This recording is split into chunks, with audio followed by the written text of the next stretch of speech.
Welcome students to the recordings of the different topics of Sales Management Unit 3, of which the PowerPoint presentation has been given to you already.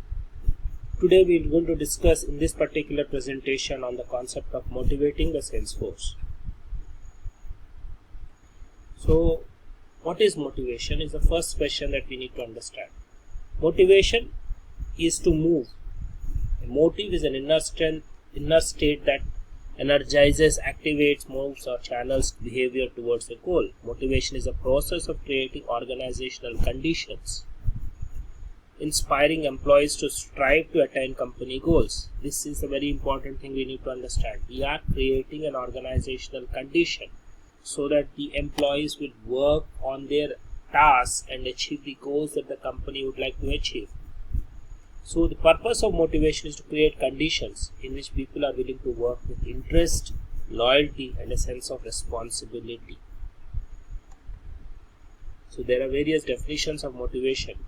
We need to understand that the key elements of motivation are need, drives and goals. Need is the reason for which any motivated behavior is originated. It is a full deprivation of physiological or psychological well-being. It exists in each individual in varying degrees, driven by a desire to fulfill the need. Motivation is work that you carry out with a desire to fulfill the needs. Drives are directed towards fulfillment of needs, action-oriented and provide an energizing thrust towards reaching a goal. Incentives or goals are instruments used by the management or the organization leaders to induce people to follow a desired course of action. Once a goal is attained, the physiological or psychological balance is restored and the drive is cut off. So this is a diagrammatic representation of the same thing with examples given. You have a need for food, need for friends, that's considered with hunger and thirst drives, or a drive for affiliation that goes into food, water and friends. So if I would like to earn a lot of money, then my drive is to work hard towards money sources, and the goals is to achieve that particular money. So sales target, incentivization is how you get your motivation. So there are various theories, basically categorized into two categories: content theories and process theories, which you have studied from your principles of management subject as well as OB as well as HR to some extent. So we'll just go through these things so that you can understand how they can be applied with sales. So you have need hierarchy theory given by Abraham Maslow, you have Hershberg's two-factor theory, you have Alderfer's existence, relatedness and growth needs theory. Then you have in process theories, you have something called expectancy theory and equity theory, where we talk about expectancy, valence and instrumentality in expectancy theory, and in equity theory you talk about the sense of equality or the equity of result to the work that the person has carried out in the perception of the employees. So importance of motivation. Before we jump into those theories, let us understand the importance of motivation. Motivation is a pervasive concept that affects and is affected by a host of factors. It enables managers to understand why people behave as they behave. People are more productive, more quality conscious, better employees. So motivation is what makes a positive, growing organization.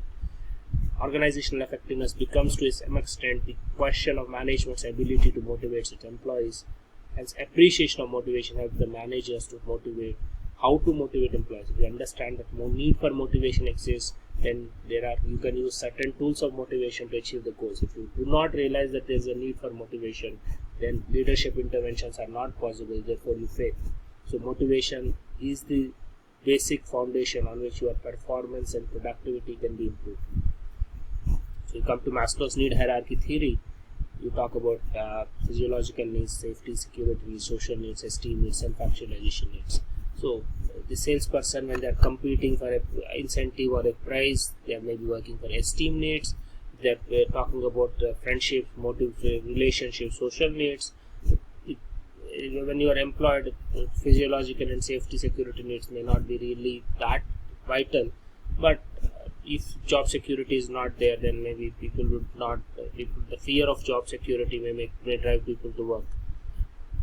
So human needs always do not emerge in a hierarchical manner. This is the major limitation of Maslow's hierarchy of needs theory, and how people prioritize needs is not explained. So the order of prioritization may not be the same for everyone, especially within needs within the same category. So you have comparison of health plus hierarchy of needs to Hertzberg's two-factor theory, where you talk about motivators and hygiene factors. Hygiene factors are the basic requirements without which the person may not be interested in being associated with the organization. The job security, good pay, working condition, type of supervisor and interpersonal relationships. These are some of the hygiene factors. So if the supervisor is not good, if the colleagues are cheating or the colleagues are taking your particular sales customers, the targets, the support system is not existing, then maybe people would not like to associate with that organization along. But motivators are why people work, the responsibilities that people take, people give, challenging work environment, recognition that comes, achievement, possibilities of achievement. These are certain motivators that you can talk about. So Hertzberg's two-factor theory is essentially addressing the esteem and self-actualization needs, which is what needs established in our largely established firm salespeople are going to work upon. Okay. McClelland's needs theory is about the need for achievement, need for affiliation, need for power. So it's addressing the concept of social needs, esteem needs, and self-actualization needs rather than physiological safety and security needs. Need for achievement is mostly about self-actualization, need for affiliation is about social needs, and need for power is about esteem needs. So this is about how McClelland has said that there are these three needs only, and you need to work towards fulfilling these needs. The basic needs are not a part of this theory because basic needs are fulfilled for any person who is working in an organizational setup. Alderfer talks about existence, relatedness, and growth, the reason for existence, the relationships, and the growth. This is again in the sales management's concept. You are going to essentially talk about relatedness and growth as the needs that you can address as part of sales management job or sales function. So this is a model that talks about this comparison of the four theories that we have just discussed. Okay, you can see that the physiological needs, existence, hygiene is there. The self-actualization, almost everybody has something. Esteem, everybody has something, but physiological needs are not there. Especially if you talk about the McClelland's acquired needs theory, you don't have physiological needs or safety needs to some extent. So that's something that we need to understand. Then we come to the second setup of the theories, that is called process theories of motivation. Process is something where you talk about a raw input converted to a particular set of activities so that there's an output. So process theories essentially talk about what are the inputs, what are the activities that you perform, and what is the output that is expected. So we talk about the Roon's expectancy theory, where there are three factors that we talk about: valence, instrumentality, and expectancy. The probability of performance. So you talk about motivational force is defined as expectancy, instrumentality, and valence. Expectancy is perceived probability that the effort will lead to good performance. When I'm meeting 100 people, will that give me a result? Maybe first person will give me the result. Maybe 100 out of 100, 70 can get converted out of 100. Maybe not even one can buy. So what is the perceived probability that the effort that I'm putting up of meeting people will result in a performance? That's called sale. That's expectancy. Then instrumentality, perceived probability that good performance will lead to desired outcomes. So if I am making a sale, am I going to get an incentive? Fine. The incentives is there issued, but if I'm trying to increase my sales for a sales competition, and the competition says the best employee will get a foreign vacation, and I'm achieving 100% of my target, there is another salesperson whom I know will achieve 150% of the target and is better than me and has a better market area, then maybe you don't think that its perceived probability is not very high. So there's a good performance, that is good amount of work that I do result to the outcomes. The valence is the value of expected outcomes to the individual. Is that a valuable outcome for you?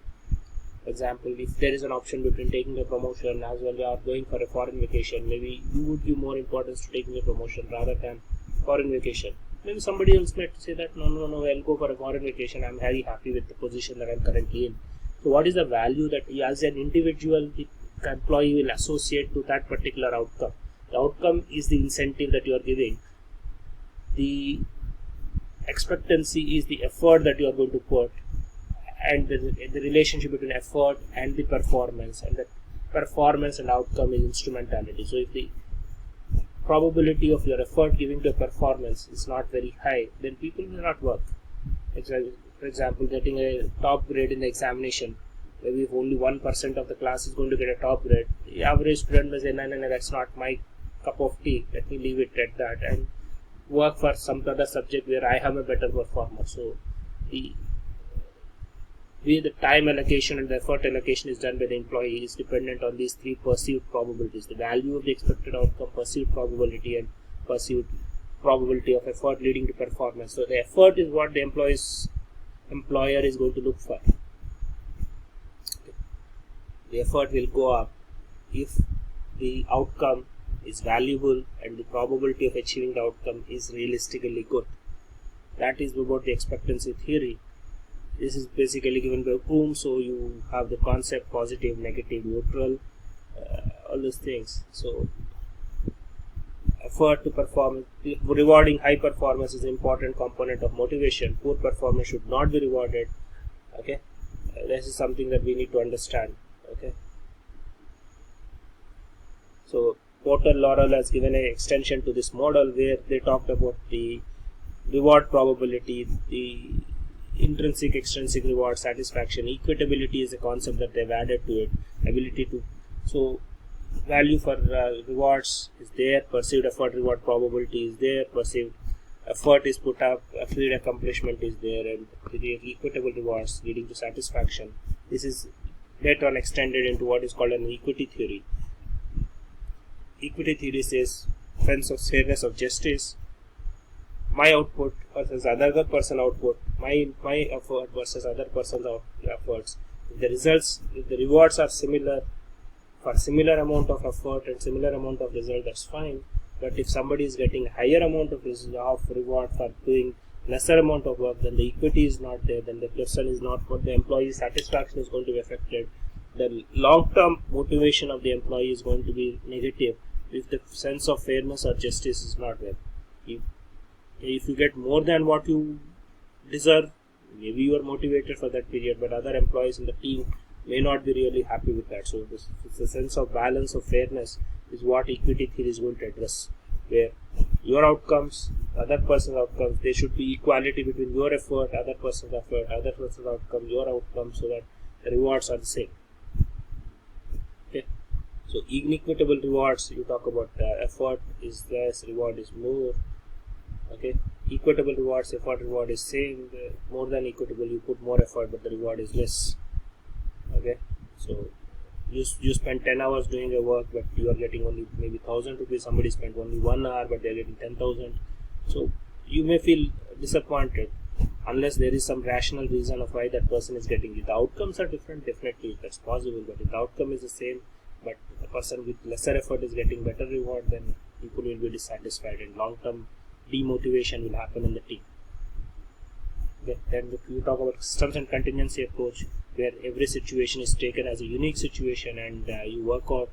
Okay, so the organizational climate is something that you create.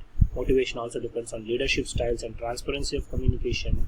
The nature of people and various situation factors make the process of motivation complex, and therefore you go for a system approach where there are interdependent, interrelated components which are coming towards the motivational system. Okay, the productivity of the sales force is going to be impacted by motivation, because happy employees, satisfied employees, productivity will be more productive, efforts will be more if the rewards and outcomes are probably good. The ability of the employee to work is dependent on the organizational climate that is positively created for the employee's performance. So that's why productivity and motivation are very closely correlated, and there is a positive relationship. The personal characteristics of employee in terms of their needs, their drives, and their goals, because every employee will look at these things differently, and therefore the personal characteristics of the salesperson is going to have an impact on the motivation of the employee. So there are different motivational tools, monetary and non-monetary. We can go through them, and you can combine these things so that you get a better result in the organizational setup. So how you combine monetary and non-monetary, get more for less, how to get better results is what we're talking about in Squad of Sales Motivation. I think we end the presentation at this point of time. For motivation is done, then we'll take the next topic in the next presentation. Thank you.